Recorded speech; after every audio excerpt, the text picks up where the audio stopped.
মুভির দৃশ্যের মতোই আকাশে উড়ে বেড়ায় একটি বাইক। এটি কল্পনা নয়, কল্পনা শুধুমাত্র ঢাকা শহরের জ্যামে পড়ে থাকা বাইকারদের জন্য। আসলে বাস্তবতা হলো, বিদেশি একটি কোম্পানি এমন একটি বাইক আবিষ্কার করেছেন যে বাইকটি আকাশে উঠতে পারে। সে যেভাবে খুশি সেভাবে উঠতে পারে, যেখানে খুশি সেখানে সে ল্যান্ড করতে পারে। এমন সুযোগ সুবিধা সম্পন্ন একটি বাইক যদি আমাদের বাংলাদেশে থাকতো, তাহলে বাংলাদেশের প্রত্যেকটা বাইকারের জন্য অনেক উপকার হতো।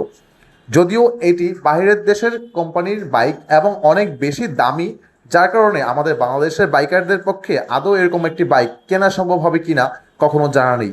ঢাকা শহরের প্রত্যেকটা অলিগলিতে ট্রাফিক সিগন্যালের অভাব নেই, এবং সেই সিগন্যালগুলোতে যখন জ্যামে পড়ে থাকে বাইকারগুলো মনে করে যে যদি উঠতে পারতাম তাহলে অনেক ভালো হতো। সেই মনে করাটা কিন্তু এখন আর কল্পনার মধ্যেই সীমাবদ্ধ নয়, এখন এটি বাস্তবে রূপান্তরিত হয়েছে।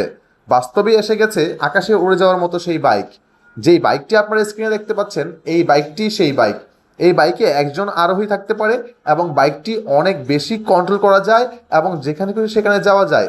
এই বাইকটি যদিও বাইরের দেশের জন্য প্রস্তুত, বাংলাদেশে যদি তৈরি হয় তাহলে কি কি সমস্যা দেখা দিতে পারে। এই বাইকটি যদি বাংলাদেশে চালানো হয় তাহলে সর্বপ্রথম ডিশ এবং ওয়াইফাইয়ের কেবলের সঙ্গে প্যাচ লাগে পড়ে থাকবে। ঢাকা শহরে যে পরিমাণ তারের জঞ্জাল, শুধুমাত্র ঢাকা শহর নয়, বাংলাদেশের প্রত্যেকটা জেলা উপজেলা শহরে তারের জঞ্জালের কারণে এই বাইক নিয়ে কখনো চালানো সম্ভব না। যদিও চালানো যায় লাগবে, নয়তো তারের মধ্যে পেঁচ লেগে ওই মরা কাকের মতো ঝুলে থাকতে হবে। ঠিক এমন পরিস্থিতি বাংলাদেশের বাইকারদের জন্য সৃষ্টি হতে পারে।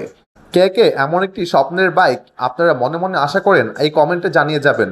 এবং ঢাকা শহর অথবা বাংলাদেশের বিভিন্ন শহরে এই ধরনের বাইক চালাতে গেলে কেমন ধরনের সমস্যার সম্মুখীন হতে পারে সেগুলো জানিয়ে যাবেন।